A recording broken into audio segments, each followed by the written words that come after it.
Notre objectif, c'est vraiment de fixer des orientations, de fixer des axes forts dans lesquels tout le monde se reconnaisse. Et quand je dis tout le monde, c'est l'ensemble du sport. Nous n'avons pas voulu mettre tel ou tel sport au banc de je ne sais quoi. Nous avons constaté qu'au fil des séances qui se déroulaient, les commentaires dans la presse, écrite, audiovisuelle et de manière générale dans la presse, étaient centrés sur le cyclisme.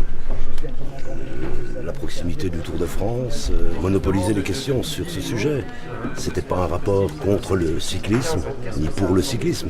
C'était un rapport contre le dopage, pour favoriser la lutte contre le dopage. Et nous avons essayé d'être précis dans les propositions que nous faisons, au nombre de 60, parce que c'est important que les Français sachent qu'il y a des parlementaires qui se préoccupent de la lutte contre le dopage, et que si nous le faisons, c'est parce qu'il y a un problème de dopage, non seulement dans le sport que vous avez indiqué, mais dans l'ensemble des sports. Alors, je ne vais pas aujourd'hui faire de révélations particulières. Le rapport et son annexe sont là pour démontrer que nous avons travaillé sérieusement, sans avoir de pression particulière. Je crois qu'il ne faut pas dramatiser à l'excès, mais il est vrai qu'il y a cette éternelle course contre la montre, entre ceux qui consomment, ceux qui alimentent le dopage, et puis d'autre part ceux qui le combattent. L'objectif, l'ambition de cette commission, c'est de faire en sorte que très rapidement les forces qui combattent le dopage prennent le dessus, prennent même une longueur d'avance. C'est le titre de notre rapport sur ceux qui effectivement cautionnent ou participent activement à l'utilisation de ces produits interdits.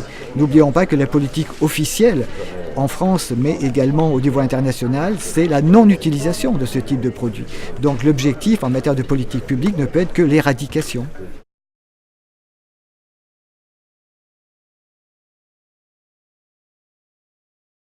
J'ai eu le sentiment que certains présidents de fédérations se sentaient moins concernés que d'autres dans cette préoccupation à caractère social, car n'oublions pas que les produits utilisés sont très dangereux pour la santé des sportifs eux-mêmes.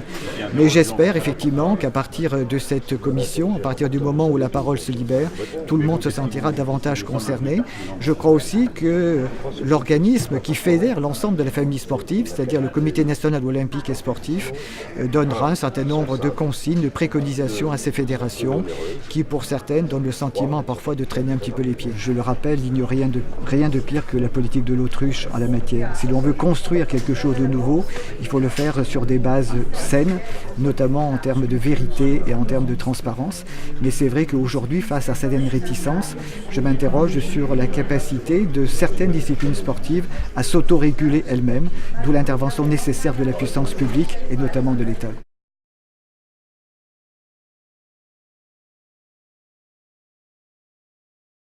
D'un côté, on sait, et je reprends une formule qui a été très souvent employée, il y avait une culture du dopage, et de l'autre, c'est pourtant une discipline qui a multiplié les contrôles, qui a une véritable politique officiellement de lutte contre le dopage.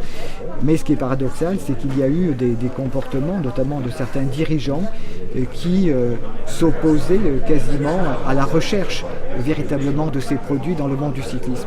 Donc il y a plein d'ambiguïtés dans la politique du cyclisme. J'ai confiance en la direction de la Fédération française qui veut se lancer dans une opération vérité.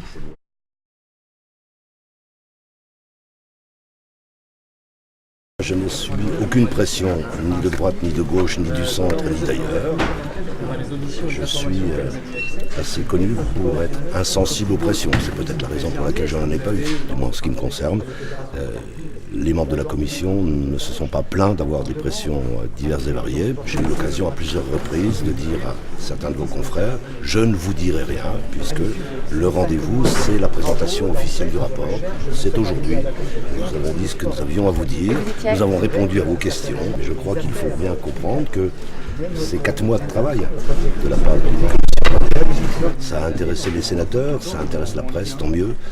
Simplement, nous espérons avoir apporté une pierre à la lutte contre le dopage en publiant ce rapport. Nous avons subi effectivement des pressions, mais c'était des pressions très contradictoires.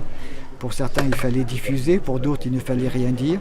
Donc, puisqu'elles étaient contradictoires, cela rejoint ma conviction, c'est que notre position a été une position de justesse et d'équilibre.